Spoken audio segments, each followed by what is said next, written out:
a palavra para o Vladimir, porque a gente vai falar exatamente disso, de diplomacia e política. Vamos aproveitar o gancho aí do Javier Milei, porque, como eu estava dizendo, na sua campanha ele proferiu diversas ofensas aí ao Papa Francisco, que batia de frente com ele. Mas depois, acabou que Javier Milei viajou para o Vaticano e encontrou o Papa Francisco. O presidente da Argentina havia percebido a besteira que fez ou percebeu a importância do Papa Francisco que vai além da religião?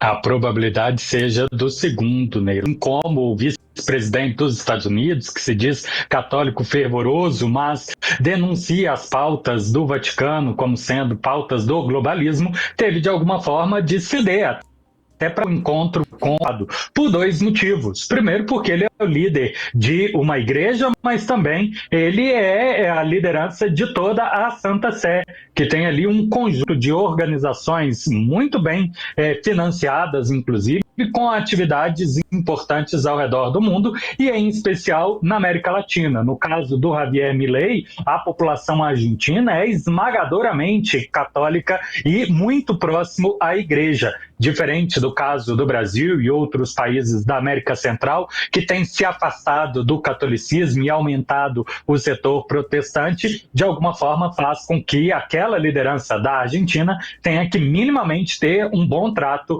com o papado, por razão do apoio populacional interno, mas também do papel que a igreja tem nas diferentes atividades junto à população argentina.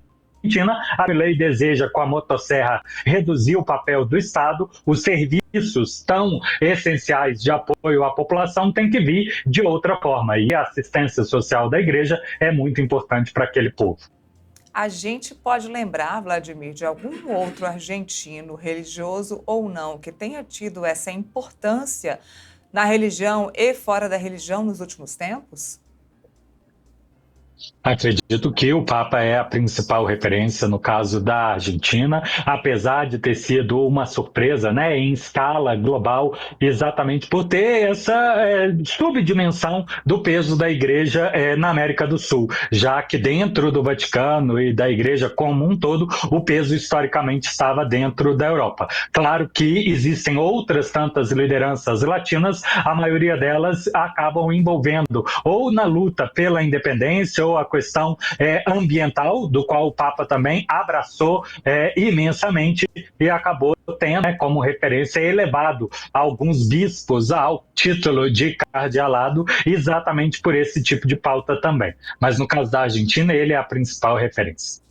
Agora, eu vou falar com o Márcio. Márcio, além de Javier Milei, o Papa Francisco, enquanto morava na Argentina, também teve aí os seus desafetos, seu desacordo com a família Kirchner.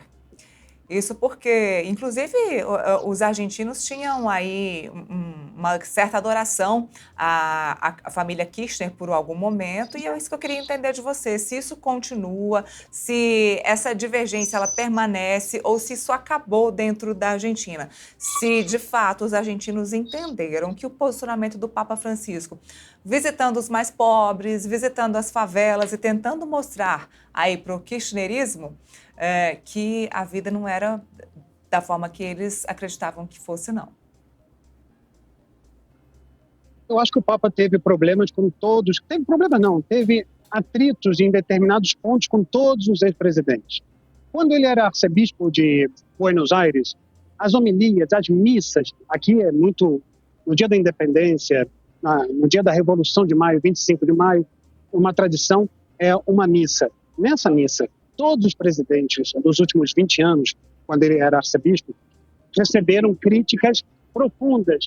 Em determinado momento, no começo do governo Kirchner, de Néstor Kirchner, o falecido ex-presidente Néstor Kirchner, ali, quando havia uma grande popularidade em torno de Kirchner, ele era crítico de Néstor Kirchner.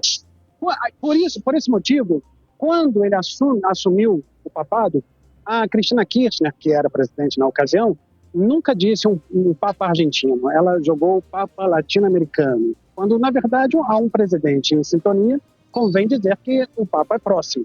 Ali já se marcou uma diferença. Depois o Papa teve uma agenda muito, muito progressista, e isso e ganhou muita popularidade, nas pesquisas na época davam que 90% da população argentina apoiava o Papa. O kirchnerismo, estrategicamente, se associou, procurou estar bem com o Papa.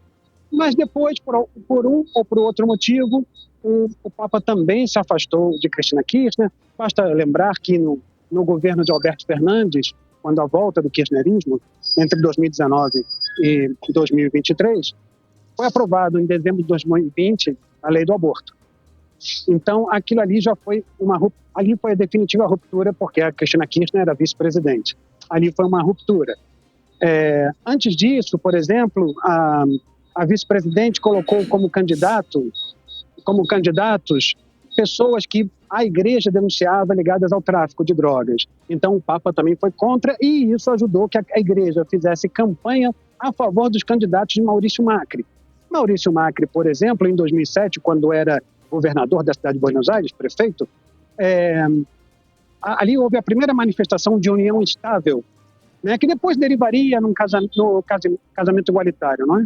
Mas ali houve a primeira manifestação. O Papa esperava que ele apelasse àquela decisão da justiça. Maurício Macri, para agradar o setor progressista, não apelou. O Bergoglio, então, naquele momento, rompeu com o Macri. Depois se recompôs. Então, sempre houve idas e voltas com todos os presidentes. Em algum momento ele tentava se aproximar, mas na intenção, por exemplo, a aproximação com o Milei foi para reduzir a serra elétrica do Milei, reduzir a voltagem, né? Como não conseguiu, cortou com os aposentados, ele recuou. Então eu também não vou à Argentina. E sempre houve uma tentativa todos os presidentes argentinos procuraram ir várias vezes ao Vaticano, ser recebido pelo Papa e trazer o Papa para cá, mas ele nunca aceitou esse uso político, né? Bom, Vladimir, eu volto com você então, porque minha pergunta agora é fora da Argentina. A gente vê vários líderes mundiais procurando o Papa para conversar, inclusive Rei Charles, que era muito próximo também do Papa, que demonstrou aí muita tristeza com a morte do Papa Francisco.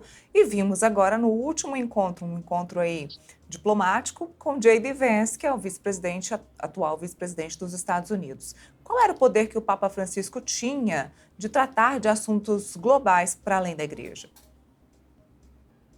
Bem, primeiro, como líder de uma igreja, mas também de todo um movimento, ele buscou a aproximação com lideranças de outras religiões. Sobre o aspecto em que o cristianismo é forte, ou pelo menos a área do mundo em que o cristianismo é forte, ele buscou o diálogo com os diferentes governantes e, acima de tudo, aqueles que poderiam ter maior visibilidade a pautas de seu interesse. No caso do Charles, especificamente, o tema histórico dele, de meio ambiente, e também a tentativa, de alguma forma, fazer uma limpeza interna a partir das denúncias. Ele que, de alguma forma, também representa um líder religioso, né, que veio a ser no Reino Unido, e que teve que requalificar a sua imagem como uma pessoa que manteve por muito tempo uma relação fora do casamento e futuramente depois voltou a se casar com essa pessoa, de alguma forma demonstrando essa imagem, além, óbvio, que eu chamava da questão do meio ambiente. No caso da liderança dos Estados Unidos, o J.D. Vance tem uma ênfase do poder americano de tentar frear, em alguma medida, as políticas do Donald Trump, já que o Papa, de alguma forma, tentava chamar a atenção para problemas atuais, que são a fome, a questão da ecologia integral e o desrespeito aos mais diferentes, enfatizando muitas das vezes a situação dos migrantes, falando da dignidade humana passando por ida e vida. Então, de alguma forma, ele estava chamando, ou tentou chamar a atenção, que os valores morais do cristianismo não passam exclusivamente daquele dogma já muito bem enraizado da igreja, mas o ensinamento de Cristo em si, e de alguma forma tentando exercer influência através de emissários ou dessas reuniões, dando as suas cutucadas ali do bem jeito do Papa Francisco mesmo, falar com um tom de acolhimento, mas também de crítica, um pouco sagaz, né, um pouco irônico, para fazer a pessoa repensar a própria fé. E qual seria, Vladimir, a interferência do Papa Francisco nas questões das guerras que a gente está tendo nessa última década, nos últimos 2 anos? A gente tem a guerra da faixa de Gaza e tem a guerra entre Rússia e Ucrânia. Qual foi a interferência ou tentativa de interferência dele nesses 2 conflitos? O chamativo constante pelo cessar-fogo, pela interrupção da violência, para que as partes voltassem a se comunicar. No caso específico de Israel e Gaza, ele fez questão de demonstrar, através de chamadas constantes, a única paróquia existente em Gaza, para saber qual é a situação dessa, e constantemente chamando a atenção. São pessoas que estão sofrendo acima das discussões políticas fronteiriças e tudo que seja de violência, de terrorismo, tem que se lidar com a idade humana, pessoas passando por necessidade de fome, pessoas passando por falta de tratamento e, como um todo, buscou, né, o bom senso das partes para essa realidade humana. Bom, agora é acompanhar se o próximo Papa vai seguir esses mesmos caminhos, um caminho mais progressista, um caminho um pouco mais conservador. E eu agradeço a participação dos dois. Obrigada, Márcio Rezende, obrigada. E qualquer novidade aí de Buenos Aires, você volta para contar para a gente. Sem dúvida, claro que sim. Muito obrigado. E eu agradeço a Vladimir Feijó. Feijó, obrigada mais uma vez pela participação com a gente aqui no Boletim. Uma satisfação, um abraço, bom trabalho.